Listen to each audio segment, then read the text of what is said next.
nomine Patris et Filii et Spiritus Sancti. Amen. Dear parishioners, this week, the fifth week after Easter, I would like to address some concerns over the COVID-19 virus.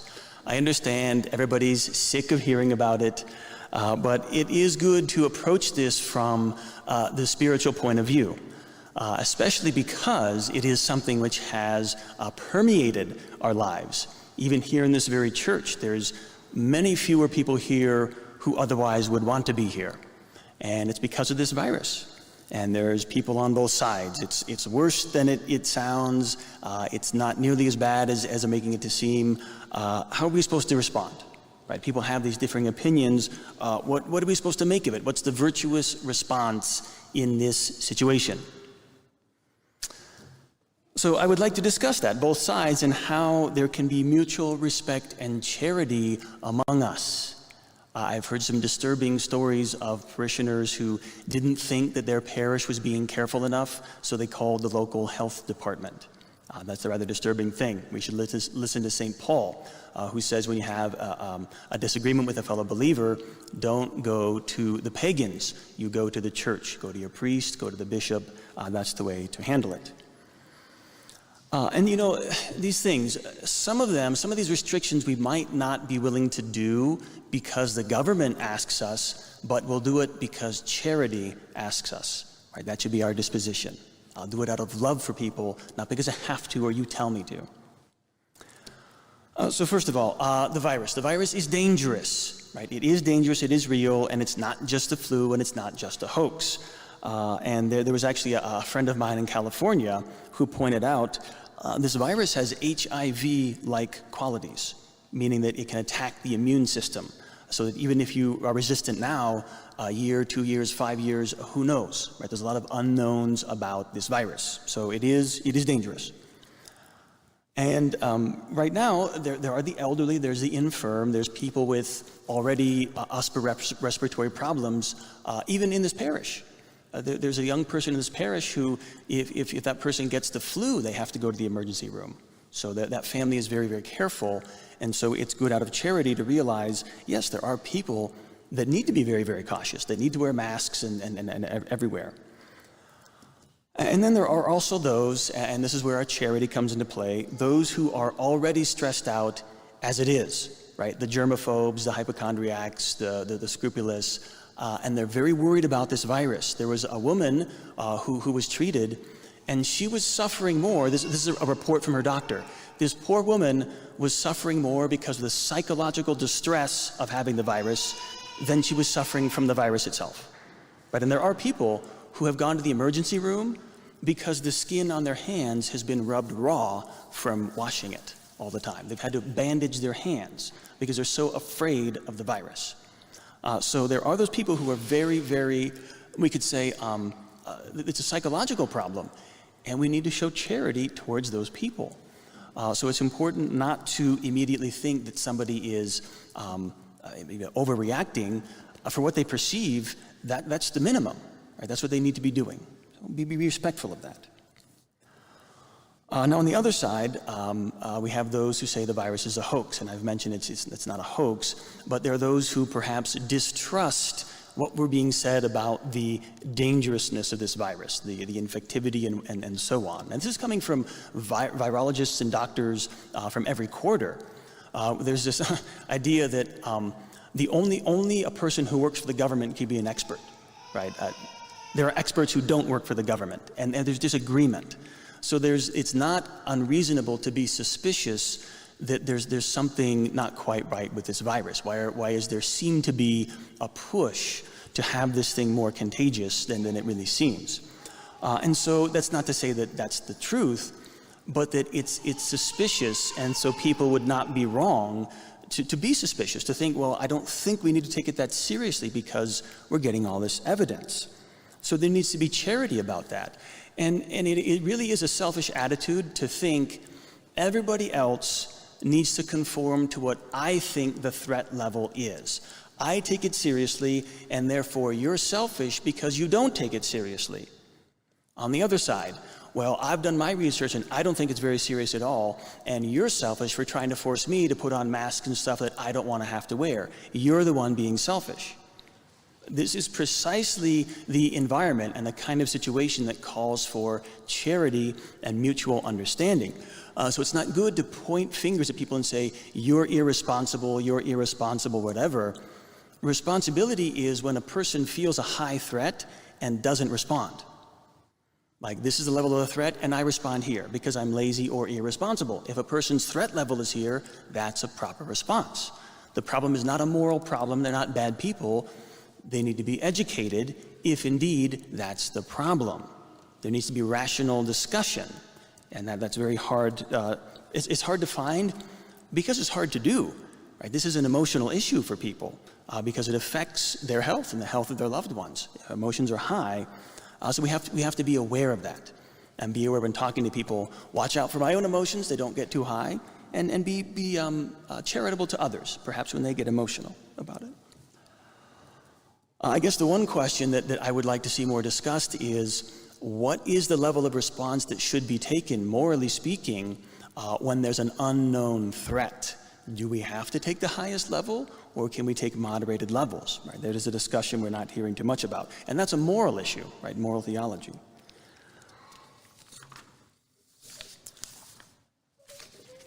So something, and I would like to go into really a true moral failing, which I see in the world, and that's of our modern media and even the modern culture. It is a culture that is really, it's not rational. Because it is not rational to instill in people a love of entertainment, a love of, we could say, fame or comfort, fostering selfishness and consumerism, fostering all these vices, and then to turn around and demand an incredible display of virtue. Suddenly put on hold all the consumerism we've been telling you, and now be completely charitable to other people and stay in your homes and be cheerful and happy. That is not rational. You get what you give. When you display and you foster in people vice, you're going to get vice. Virtue and charity is not produced on demand by people. That's not how human nature works. And the media has displayed bullying for years. If you disagree with homosexuality, for example, you're a bigot, you're a racist, you're whatever. There's no rational discussion. They bully you into accepting the other side. If you don't agree with same-sex marriage or whatever, it's because you're uneducated or whatever it may be. You're delusional. Now, who's delusional? I'll tell you who's delusional is a media that says that you have to look at a 6-foot hulking human being with a 5 o'clock shadow and a square jaw and call that man a woman and congratulate him when he beats women's world records. He was born Bruce, but now he wants to be called Brittany. You have to pretend you believe he's a woman. That is not rational. And why are we expecting a delusional media to tell us the truth about reality? Now, that doesn't mean, a stop clock is right twice a day. I'm not saying the media is not correct about this virus, but we shouldn't trust them. It is not unreasonable to be highly, highly skeptical of that media. And it's not enough, right? It's not enough to do the right thing, even if it is the right thing, what the media is doing, which is, alerting people about the virus. You have to do it the right way. And to hype up fear in people is not the right way to act. You ask people to be responsible. You present the facts, and you let people make their own decisions. It is entirely wrong. It is a false principle to think that, well, it's not good, maybe it's not the right thing to do, but we have to do it to get people to do the right thing. If we just ask people, they won't take all the proper measures. So we have to coerce them by fear and by panic, and then people will take the proper measures. That cannot be done. You may not do evil that good will result, and causing panic in people is not morally right.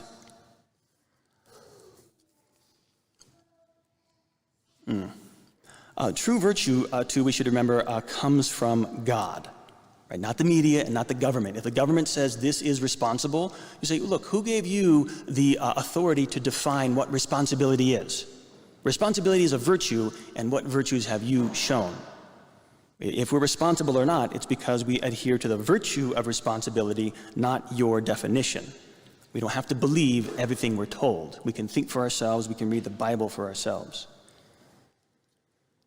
And this is from an organization that has displayed as a corruption and vice and viciousness and self-interest, and they've lied. We've seen this for years and years and years. And suddenly, this whole institution of the media, the government, they're going to put behind all of that corruption, all of their selfishness and self-interestness, and the only thing they care about is our health. Nothing is more important to the government than my personal health and well-being. Not money, not power, not position. That's not important to the people up there. What's important is me personally. Right. Now this comes from not just me, but there's other sources that say that there is a great danger present in all this. Because when the media and the government will not engage in a rational discussion of the threat level, let's talk about the threat level, let's look at the same data and discuss, we don't think that the interpretation is correct. That's silenced and called misinformation. A disagreement with what is being said, not the information itself, the conclusions from the information. That's what's being disagreed about, and that's what's being taken off of Facebook and YouTube and whatever. And the threat is, if you knew your science wasn't good enough and that a rational discussion of the facts would result in people realizing you are overreacting, you wouldn't engage in a rational discussion. You wouldn't want to look at the facts because the facts don't support what you're doing. And that is what is recognized at even the highest levels in the church. You may be aware of a letter Archbishop Bigeneau wrote about a week ago called An Appeal for the Church and the World. This is signed by 3 cardinals, 9 bishops, and 14 doctors, virologists, medical personnel. I encourage us all to read it, but here's an excerpt, an appeal for the church and for the world. Under the pretext of the COVID-19 epidemic, there are powers interested in creating panic among the world's population, with the sole aim of permanently imposing unacceptable restrictions on freedoms, of controlling people and tracking their movements. The imposition of these illiberal measures is a disturbing prelude to the realization of a world government beyond all control. Now this letter has been criticized and even accused of fostering conspiracy theory, but it is not a conspiracy theory when government leaders themselves say they want to introduce tracking measures. We could put a microchip in a vaccine and inject it into your bloodstream. That's being talked about. That's not a conspiracy theory. They're telling us they want to do this. They're already hiring. The CDC webpage has positions for people to be contact tracers, to call people who test positive and ask them, who have you been in contact with, so we can contact them. The government wants to track you down. They're telling us this. We want to know who you spoke to, who you live with, what you do, where you go, and where you worship. And it is a very small step to go from knowing where you go, who you talk to, what you do, to controlling where you go, who you talk to, what you do. Do we think the government wants to stop at just knowing what we do? The Washington State governor is saying, if you don't, telling the citizens of Washington State, here are the state's guidelines. What if we don't comply? Well, you're going to be quarantined in your home and you can't leave. What if I need to go to the pharmacy or the grocery store? We will send government agents to do that for you. This is called house arrest. By order of the governor, no due process, no nothing. How is this a conspiracy theory? Worse, not only are you going to be confined to your home, if we find that people in your house test positive, we will come and humanely remove them from your house and take them to a holding center where they'll be properly cared for. Yes, your children, if they test positive, people in this government have said, this is what we should do to be safe. Come and take your children. How is that a conspiracy theory? And this is the greater threat. People say, if you're resisting, and this is what people are responding to. It's not like we don't want to be safe. Why are you trying to kill my grandmother? I am not trying to kill your grandmother. I don't believe the state has our best interests in mind. Furthermore, the government that says it cares so much about your grandmother wants to give her a lethal dose of morphine in the nursing home and call it euthanasia. Her quality of life is not good enough to keep living, so we'll just go ahead and end her suffering. It's a tragedy when somebody dies from COVID in a nursing home, but it's proper and responsible to kill that person with morphine because they're a drain on the economy. How's that for hypocrisy? They're shutting down the economy because these people might die. 5 years from now, when the government has all the control it wants, the nursing home populations are swept because they're a drain on the economy. Hypocrites. Far worse than losing the life of an individual in society is losing the life of society itself. My health is at stake. If you don't wear a mask, if you don't do exactly what the government tells you, my life and the life of my loved ones are at danger. Yes, and if we do exactly what the government tells us and give them all the control and responsibility, the life of this nation is at risk. The life of democracy, the life of freedom, because they will take it. No virus is worse than an out-of-control government.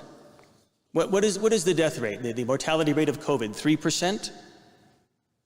Look at the death rate of communism under Lenin or Stalin. Virus kills 1 million, Stalin kills 21 million. It's happened in the past, within the past 100 years. This is what is very dangerous. This is what the concern is about among people. It is not a lack of concern for our fellow man. It is a greater concern for our society, our shared republic. It used to be a republic that's trying to be turned into a phobiocracy, ruled by fear. And the one thing that I think should disturb us most is the government is trying to take the place of God. Here's when you can worship. Here's how you can worship. In Canada, governor decides people can go to their places of worship, but communion may not be distributed. Who is the state to be telling us this? Who is the state to be telling God what to do? You know, God, we decided this weekend you can get the proper worship that is your due, but you can't be united to humanity in Holy Communion. Sorry, it's just not safe. Who do they think they are? I'll tell you. They think they're Satan. He was the first one to try to take the place of God, and that backfired. Satan was cast into hell. And the same thing will happen to us if our government tries to take the place of God. This country will become a living hell. That frightens me far more than any virus. But I encourage us all to be respectful, respect each other's opinions, respect each other's decisions of their personal safety. Maintain your distance. Stay 6 feet away if somebody's wearing a mask. Be respectful. But do not be fearful. Even if you're immunocompromised, even if you are at risk from the virus, do not be fearful. Do not fear, only believe God is in control. Let us remember, ironically, the words of our government. In God we trust.